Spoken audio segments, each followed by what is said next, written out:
Hello, नमस्कार दोस्तों। तो दोस्तों जैसा कि आपको पता ही होगा कल अ, बीसीसीआई ने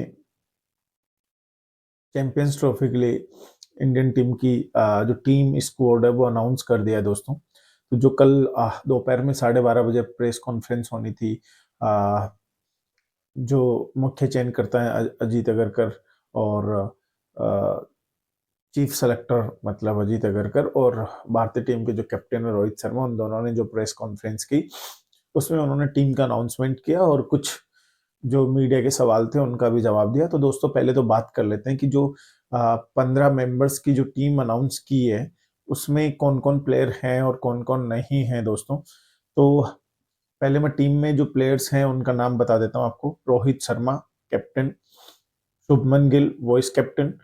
आपको पता होगा शुभमन गिल पहले भी जो श्रीलंका के अगेंस्ट जो सीरीज हुई थी वनडे की, टी20 वर्ल्ड कप के बाद एकमात्र वही वनडे सीरीज हुई थी जिसके अंदर इंडिया हार गई थी, उसमें भी वाइस कैप्टन थे शुभमन गिल।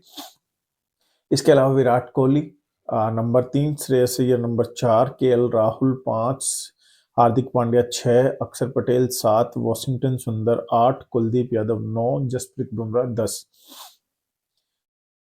मोहम्मद शामी 11, अर्शदीप सिंह 12, यशस्वी जायसवाल 13, ऋषभ पंत 14 और रविंद्र जडेजा 15। ऐसे टोटल 15 प्लेयर्स का नाम अनाउंस हुआ है दोस्तों। और ये जो टीम अनाउंस हुई है, ये चैंपियंस ट्रॉफी और जो इंग्लैंड के अगेंस्ट में 3 वनडे की जो सीरीज है अभी, टी20 के बाद 5 पहले टी20 है, उसके बाद 3 वनडे हैं। तो उनके लिए भी यही टीम रहेगी। उसमें बस एक एडिशनल नाम है दोस्तों, हर्षित राणा का एक बॉलर के तौर पे। तो दोस्तों बहुत सारे सवाल थे जो जर्नलिस्ट ने पूछे रोहित शर्मा और अजीत अगरकर से। उन्होंने पूछे जैसे करुण नायर के बारे में सवाल था, प्लेयर्स को डोमेस्टिक खेलने के बारे में सवाल था, और भी बहुत सारी चीज़ों को लेके सवाल थे दोस्तों। तो ये जो है सारे सवालों के उन्होंने जवाब दिए। एक बार मैं टीम का नाम फिर से 15 प्लेयर्स का नाम बता देता हूँ। रोहित शर्मा, शुभमन गिल, विराट कोहली, श्रेयस अय्यर, केएल राहुल, हार्दिक पांड्या, अक्षर पटेल, वॉशिंगटन सुंदर, कुलदीप यादव, जसप्रीत बुमराह, मोहम्मद शामी, अर्शदीप सिंह, यशस्वी जायसवाल, ऋषभ पंत और रविंद्र जडेजा। तो दोस्तों ये नाम थे 15 नाम जिनका अनाउंस किया है। और दोस्तों एक चीज की आप लोगों को क्या लगता है, प्रोबेबल जो 11 है वो क्या हो सकती है, क्या नहीं हो सकती, एक बार उस पर भी चर्चा कर लेते हैं। फिर उन सवालों पे आएंगे जिसका जवाब रोहित शर्मा और अजीत अगरकर ने दिया, उनकी भी बात करेंगे। पहले एक बार प्रोबेबल 11 देख लेते हैं, कौन से प्लेयर्स 11 प्लेयर्स टीम में प्लेइंग 11 में होंगे, कौन से नहीं होंगे। तो एक बार उस पर बात कर लेते हैं। तो रोहित शर्मा ओपनर होंगे, ऑब्वियसली कैप्टन है, वाइस कैप्टन शुभमन गिल हैं, तो मुझे लगता है उनके साथ वो ही ओपनिंग करेंगे। ये प्रोबेबल है, लेकिन मेरा मानना यहाँ कुछ अलग है। मेरे हिसाब से यहाँ पर शुभमन गिल की जगह यशस्वी जायसवाल को खिलाना चाहिए, क्योंकि वो लेफ्ट हैंडेड है, थोड़ा कॉम्बिनेशन ठीक हो जाएगा। बट वॉइस कैप्टन है तो उनको बाहर करने का कोई रीजन नहीं बनता। अगर वो वॉइस कैप्टन कोई बाहर बंद कर देंगे तो ये थोड़ा ठीक नहीं होगा। नंबर 3 पे as usual Virat Kohli fix है, नंबर 4 पे श्रेयस अय्यर, नंबर 5 पे ऋषभ पंत और केएल राहुल। इन दोनों में से किसी एक का खेलना है, और मैं जिसके साथ हूँ वो है केएल राहुल, कि केएल राहुल रहें, क्योंकि वो उस तरीके की कंसिस्टेंसी देते हैं। और व्हाइट बॉल जो फॉर्मेट है उसमें ऋषभ पंत का इतना कोई शानदार वो नहीं रहा है परफॉर्मेंस। टी20 में देख लीजिए, चाहे इसे वनडे में देख लीजिए, आपको याद हो टी20 वर्ल्ड कप में भी कुछ खास वो किया नहीं था ऋषभ पंत ने बल्ले से। उनका एक एक I think against USA match था या कौन सा मैच था, उसमें उन्होंने कुछ ठीक ठाक किया था। इसके अलावा मुझे कोई याद नहीं आता कि उनके कोई अच्छे परफॉर्मेंस, कि उन्होंने ठीक ठाक परफॉर्मेंस की हो टी20 वर्ल्ड कप में बल्ले से, वो नहीं आता नजर। तो मैं यहाँ केएल राहुल को रखूंगा नंबर 5 पे, नंबर 6 पे हार्दिक पांड्या, नंबर 7 पे दो ऑप्शन है दोस्तों, दोनों सेम टू सेम है, अक्षर पटेल और रविंद्र जडेजा। बॉलिंग सेम है, बैटिंग थोड़ी स्ट्रॉन्ग किसकी लगती है, तो मुझे अगर मैं टेस्ट के पर्पज से जाऊं तो मुझे रविंद्र जडेजा की बॉल बैटिंग थोड़ी अच्छी लगती है। अगर मैं टी20 और वनडे के व्हाइट बॉल फॉर्मेट के अकॉर्डिंग जाऊं तो मुझे अक्षर पटेल यहाँ थोड़ा ठीक लगता है दोस्तों। तो मैं जाऊंगा अक्षर पटेल के साथ। इसके बाद में वॉशिंगटन सुंदर, ये दूसरे स्पिन ऑलराउंडर होंगे, वैसे एक ऑलराउंडर हो गए अक्षर पटेल, दूसरे हो गए वॉशिंगटन सुंदर और तीसरे ऑलराउंडर हैं वो सीमर ऑलराउंडर हार्दिक पांड्या जो अपन ने बात कर ली। इसके अलावा एक कुलदीप यादव में स्पिनर के तौर पे एक प्रॉपर स्पिनर चाहिए, तो मैं कुलदीप यादव के साथ जाऊंगा। उसके अलावा जसप्रीत बुमराह और मोहम्मद शामी, ये 2 मेरे नाम होंगे। लेकिन ये प्रोबेबल 11 लग रही है, लेकिन मैं इसमें एक और चेंजेस चाहता हूँ। मैं वॉशिंगटन सुंदर की जगह मैं एक पेसर खिलाना चाहता हूँ, अर्शदीप सिंह। इतनी लंबी बैटिंग का करेंगे भी क्या? नंबर 7 तक बैटिंग इनफ है मेरे ख्याल से, लेकिन जैसा कि अभी चैंपियंस ट्रॉफी में न्यूजीलैंड के अगेंस्ट, सॉरी चैंपियंस ट्रॉफी नहीं भाई, ये जो बॉर्डर गावस्कर ट्रॉफी हुई उसमें इंडिया की बैटिंग कैसी रही आप सबने देखा। उससे पहले न्यूजीलैंड के अगेंस्ट में जो टेस्ट सीरीज, तो इंडिया को ये डर है कि हम कहीं बैटिंग में ऐसे इस तरीके से फेल ना हो जाए, तो वो सोचेंगे कि नंबर 8 तक बैटिंग रहे जितनी लंबी रहे, वो सोच रहे होंगे। तो ये मेरा प्रोबेबल 11 हुआ दोस्तों। आपका जो प्रोबेबल 11 है, आपको लगता है कि ये प्लेयर्स खेलने चाहिए, ये आपके अकॉर्डिंग जो प्लेइंग 11 बनती है दोस्तों, वो आप कमेंट करके जरूर बताएं। अब दोस्तों बात कर लेते हैं कि वहां पर क्या क्या क्वेश्चन उठे और क्या क्या उनका जवाब आया दोस्तों। तो बात कर लेते हैं दोस्तों, जो जवाब आया और जो क्वेश्चंस उठे, उनमें सबसे पहला ये था कि करुण नायर वाला मैं बात कर लेता हूँ। करुण नायर के लिए बात हुई तब अगर करने कहा कि ये बहुत अच्छा एवरेज है, 752 का एवरेज कोई आसान बात नहीं है। लेकिन अगरकर ने कहा कि जो बंदे पहले से टीम में है उनमें से किसी का भी 40-50 से कम का एवरेज नहीं है, तो हम उनको कैसे बाहर कर सकते हैं। हाँ, वो हमारी स्कीम ऑफ थिंग्स में है, हमने उनके बारे में चर्चा की है। जब इन प्लेयर्स में से अगर किसी के साथ कुछ दुर्घटना होती है, दुर्घटना इन द सेंस उनके साथ कोई इंजरी होती है, हमें कोई बैकअप चाहिए होता है, तो हम उसमें सबसे पहले फिर करुण नायर पर चर्चा करेंगे। तो ये बात हुई करुण नायर को लेके। उन्होंने कहा अभी हमने उस पे बहुत मतलब सीरियस चर्चा की है करुण नायर को लेके, लेकिन हम उस बेस पे सीधा उनको चैंपियंस ट्रॉफी नहीं खिला सकते जब तक कि इन प्लेयर्स में किसी ने कुछ गलत ना किया हो या वो किसी वजह से टीम से बाहर हो, तब हम किसी और को प्लेस दे सकते हैं, लेकिन बिना किसी रीजन के हम इनको बाहर नहीं कर सकते। ये करुण नायर को लेके हुआ। उसके अलावा दोस्तों ये भी बात हुई डोमेस्टिक क्रिकेट को लेके, तो उस पर रोहित शर्मा ने कहा दोस्तों कि पिछले 6-7 साल से आप देख लीजिए हमें कितना टाइम मिला है डोमेस्टिक क्रिकेट खेलने का।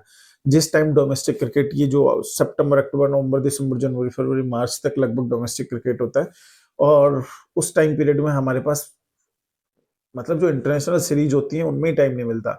हमें कभी ऐसा टाइम नहीं मिला कि हमें 30 दिन 45 दिन का बीच में गैप मिल गया हो। अगर 30 दिन 45 दिन का गैप 45 डेज का 40 टू 45 डेज का गैप मिलता है तो हम जरूर इंटरनेशनल वो डोमेस्टिक क्रिकेट खेले, लेकिन हमें टाइम नहीं मिला इतना। जिस टाइम मिलता है वो मिलता है। ऑब्वियसली आईपीएल के बाद हम थोड़ा 1-1.5 महीने फ्री रहते हैं, तो उस टाइम कोई डोमेस्टिक क्रिकेट नहीं होता। तो ये कहना था रोहित शर्मा का, लेकिन हम ट्राई करेंगे जो भी हमें टाइम मिलेगा। और उन्होंने खुद के लिए बोला है कि मैं खेलने वाला हूँ। तो जो मुंबई का जम्मू कश्मीर से अभी मेरे ख्याल से 22 जनवरी या 23 जनवरी को रणजी ट्रॉफी का मैच है, वो खेलने वाले हैं। तो उसके बाद में देखते हैं और क्या होता है, पर रोहित शर्मा ने कहा है कि मैं खेलूंगा। उसके अलावा एक सवाल ये भी था कि जो रूल्स आए हैं कि आप अपनी फैमिली को नहीं ले जा सकते, ये वो, उस पे रोहित शर्मा ने कहा कि क्या ये आपको किसी कहाँ से मिला, किसी ऑफिशियल से मिला या कुछ ऑफिशियल हैंडल से ये डिटेल मिली या कुछ और। तो उस पे जो जर्नलिस्ट थे उन्होंने कहा कि नहीं, हमें किसी सोर्सेज से पता चला है। तो उन्होंने कहा कि जब ऑफिशियल सोर्सेज पे से आए तब हम इस पे बात करेंगे, अभी ऐसा कुछ नहीं। इसके अलावा दोस्तों जो बात हुई जसप्रीत बुमराह को लेके कि जसप्रीत बुमराह फिट है नहीं है, वो टीम में है तो क्या होगा। तो इस पे अजीत अगरकर ने कहा कि बुमराह हमारे ख्याल से ठीक हो जाएंगे, और जो फाइनल जो अपडेट आएगी वो हम चाहते हैं कि डॉक्टर्स दें, और जो एनसीए के डॉक्टर्स हैं वो फरवरी के फर्स्ट वीक में 5-7 फरवरी तक हमें उसका रिस्पॉन्स दे देंगे। तो ये जसप्रीत बुमराह को लेके था। और दूसरा, वो चाहते हैं कि जसप्रीत बुमराह इस टीम में जो अभी इंग्लैंड के अगेंस्ट सीरीज होनी है उसमें एक मैच जरूर खेले वो प्रैक्टिस के तौर पे, ताकि वो फिर सीधा चैंपियंस ट्रॉफी में जाके ना खेले। तो एक ये बात थी। दूसरा, सिराज को लेके बात हुई, तो उस पर उन्होंने कहा कि सिराज की जो रिसेंट फॉर्म है वो इतने इफेक्टिव नहीं रहे कि इतने विकेट नहीं ले पाए। उन्होंने बहुत 650 ओवर किया, और मैं दुखी भी हूँ कि सिराज टीम में नहीं है, क्योंकि इतने आपने स्पिन ऑलराउंडर खिला लिए। एक स्पिनर को आप बैठा सकते थे, रविंद्र जडेजा या अक्षर पटेल, दोनों सेम थे। आप किसी भी एक को बाहर रख सकते थे, उसकी जगह सिराज को 15 में ले सकते थे, लेकिन नहीं लिया। ये बीसीसीआई का कॉल था। लेकिन मुझे जो टीम लग रही है वो ठीक लग रही है दोस्तों। जो 15 प्लेयर्स लग रहे हैं मुझे अच्छे लग रहे हैं। ऐसा नहीं कि टीम बिल्कुल ही खराब है और ऐसा भी नहीं कि टीम अच्छी नहीं बनी, टीम बहुत अच्छी बनी है दोस्तों। मतलब सेफ टीम बनी है कि एक्सपीरियंस्ड प्लेयर भी हैं, यंग प्लेयर भी, जैसे यशस्वी जायसवाल हैं, शुभमन गिल हैं, ऋषभ पंत हैं, अक्षर पटेल हैं, वॉशिंगटन सुंदर, ये सारे यंग प्लेयर ही हैं। अर्शदीप सिंह है, तो ये सब हैं। और सबसे बड़ी बात, मोहम्मद शमी भी वापस आ रहे हैं और उन्होंने तो अच्छी खासी बॉलिंग भी कर ली है अभी, जो सैयद मुश्ताक में की है ना, सैयद मुश्ताक की और विजय हजारे, उन दोनों में ही उन्होंने बॉलिंग की है, तो उन्होंने अच्छा बॉल डाला है। तो वो आएंगे, वो टीम को बहुत अच्छी हेल्प होगी, क्योंकि आपने देखा होगा बीजीटी में जसप्रीत बुमराह के साथ कोई विकेट टेकर बॉलर नहीं था। अगर शामी होते वहाँ ऑस्ट्रेलिया में बुमराह के साथ, तो शायद उसका रिजल्ट ही कुछ और होता। बट ठीक है, वो हो चुका। अब चैंपियंस ट्रॉफी की बात है, वहां देखते हैं क्या होता है। तो दोस्तों, मैंने जो सारी बातें हुई प्रेस कॉन्फ्रेंस में वो भी बता दी, और जो टीम थी वो भी बता दी। आप भी अपनी टीम बताएं, और दोस्तों जरूर वो करें। एक बार मैं लास्ट में फिर से आपको वापस से टीम बता देता हूँ। जो 15 प्लेयर सेलेक्ट हुए: रोहित शर्मा, शुभमन गिल, यशस्वी जायसवाल, विराट कोहली, श्रेयस अय्यर, केएल राहुल, ऋषभ पंत, ठीक है, ऋषभ पंत, हार्दिक पांड्या, अक्षर पटेल, रविंद्र जडेजा, वॉशिंगटन सुंदर, कुलदीप यादव, और ये स्पिनर हो गए। फिर पेसर्स में अपने पास थे जसप्रीत बुमराह, मोहम्मद शामी, अर्शदीप सिंह, और तो कोई नहीं। एक नीतीश राणा का नाम है दोस्तों। नित, हाँ, नीतीश, हर्षित राणा, नीतीश राणा नहीं है दोस्तों, वो हर्षित राणा है। जो हर्षित राणा आपको खेलते हुए दिखाई देंगे, नीतीश राणा नहीं, हर्षित राणा। हर्षित राणा इंग्लैंड में, इंग्लैंड जो सीरीज होगी उसके लिए उनको चुना है जसप्रीत बुमराह का बैकअप, क्योंकि उनको पता है कि पूरे मैचेस जसप्रीत बुमराह नहीं खेल पाएंगे। तो वो चाहते हैं कि सिर्फ एक मैच, एटलीस्ट एक match Jasprit Bumrah England series का खेले, और वो शायद तीसरा वनडे होगा जो वो खेलेंगे। और उनकी चोट को भी लेके ये हुआ था कि शायद इतना सीरियस चोट नहीं है, तभी उनका नाम इस टीम में आया है, और जसप्रीत बुमराह का होना बड़ी चीज। नमस्कार दोस्तों, अभी के लिए इतना ही। और चैनल को शेयर करें, लाइक करें, सब्सक्राइब करें, आपके दोस्तों के साथ जो भी हो उसके साथ वीडियो शेयर करें। Thank you.